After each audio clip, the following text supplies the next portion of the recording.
I'm Kristina Bristow-Kennedy. And I'm Carina Johnson. And we are doing our NSA project on Nelson Mandela and the fight for equality in South Africa. In the 1940s, Nelson Mandela wanted to compromise with the government and bring apartheid to an end. When he was in jail for 3 decades, he would send out letters to the people to stop apartheid.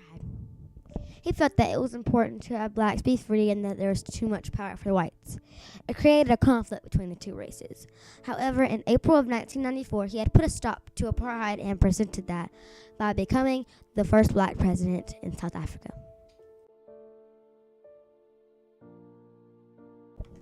After South Africa got its independence, that was the beginning of segregation and apartheid. They had blacks live in reserves, and they made it illegal for blacks to work as sharecroppers. Then they formed the South African National Natives Congress. Then they started the African National Congress, also called the ANC. During the 1940s, blacks needed to be freed from apartheid.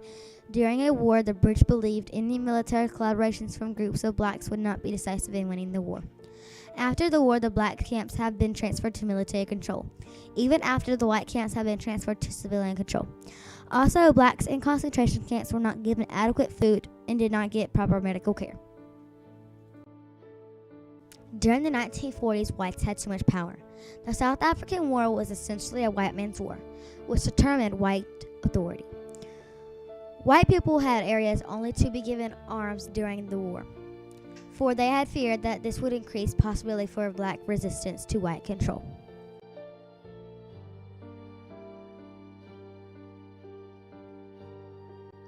Nelson Mandela was born on July 18, 1918, in the royal family of the Xhosa-speaking Thembu tribe. His father, Godla Henry Mafikeni Iswa, was the chief. His birth mother, Noskeni Fanny, was the third of Godla's 4 wives. They surprisingly gave him a whopping 9 daughters and 4 sons. When his father died in 1927, he was adopted by Joning Taba Daling Daibu. Joning Taba, a high-ranking Thembu regent, then started training young Mandela to be the leader of the tribe. He was the first person in his family to get a good education. He got his primary studies at a local missionary school. At that school, his first teacher nicknamed him Nelson for a common practice for nicknaming students English names. Afterwards, he attended Clarkbury Boarding Institute as well as Hilltown. In 1939, Mandela attended the University of Fort Hare. The year after, him and multiple other students, including friend and future business partner Oliver Tambo, 1917 to 1993, got kicked out for joining in on a boycott against university policies. December 5, 1956 was the day Nelson Mandela and 155 other activists were arrested and became on trial for treason. Meanwhile, the tensions with the ANC, which then split to form the Pan-Africanist Congress, the PAC, were overwhelming. They were freed from criminal charge in 1961. The year after, police opened fire at peaceful black protesters in Sharpeville, killing 69. Anger, riots, and panic was a result of the blacks' deaths. The government then banned the ANC and the PAC. Mandela and others were then forced to go underground to avoid detection.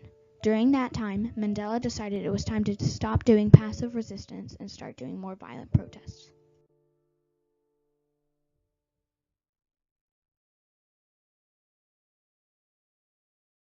My name is Colin Noel, and I am from Cape Town, South Africa, where I was born.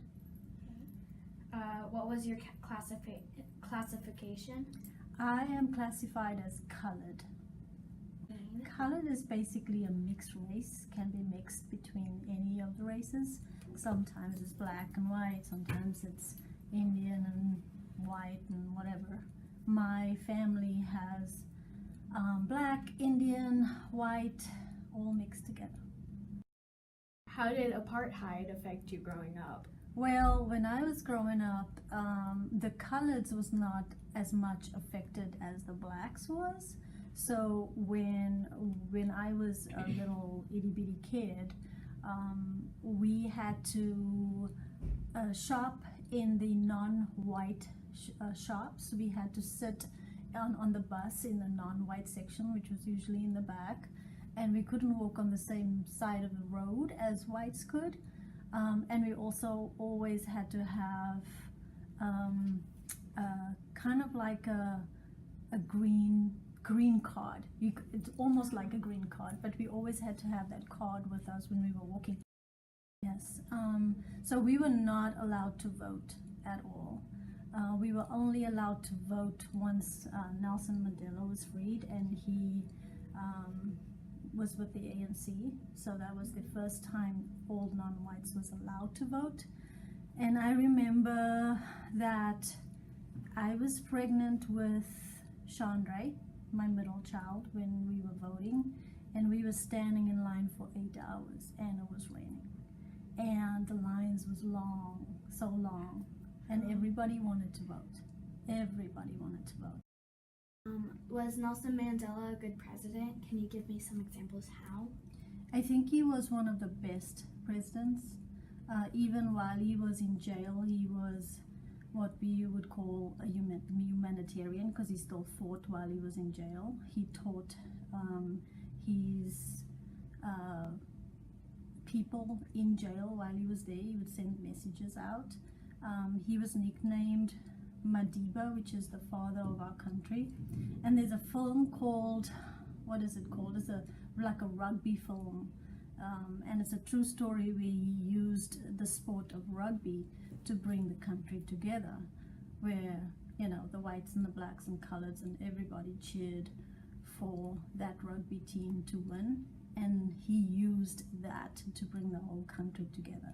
And I think when he was president, blacks, whites, coloreds, everybody, Indians, everybody wanted to be one country, because he was president. And before and since he passed, and before he became president, it's not the same as when he was president. So he is one of the best presidents, not only that South Africa had, but that the world saw, in my point of view. My family and I went back to South Africa in 2006 for our family reunion. My father took us on a boat trip to Robben Island, which is the prison where Nelson Mandela stayed for 27 years. And we got to tour that prison. It's no longer an actual prison, but it's like a tourist attraction. And you could actually go in and be where he was and all his colleagues was for 27 years, and the limestone mines that they worked in. So that's one of the things that my kids and I saw together for the first time. Cool. Nelson Mandela influenced South Africa by his determinations. Blacks are doing great now that they are free from apartheid. They are able to vote. There has also been more black presidents in South Africa after Nelson Mandela. Blacks and whites are treated the same.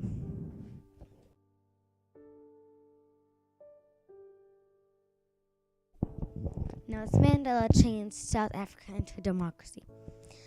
In South Africa, they have had a black president since Nelson Mandela. His name is Jacob Zuma. Nelson Mandela also made blacks be able to vote after he died and after apartheid ended.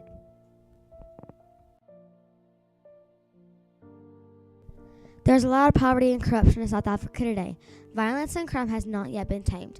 There has been a lot of HIV and AIDS, which has affected many people in South Africa, making it the highest in the world. It has gotten so bad that poor blacks have or will never see improvement in their lives.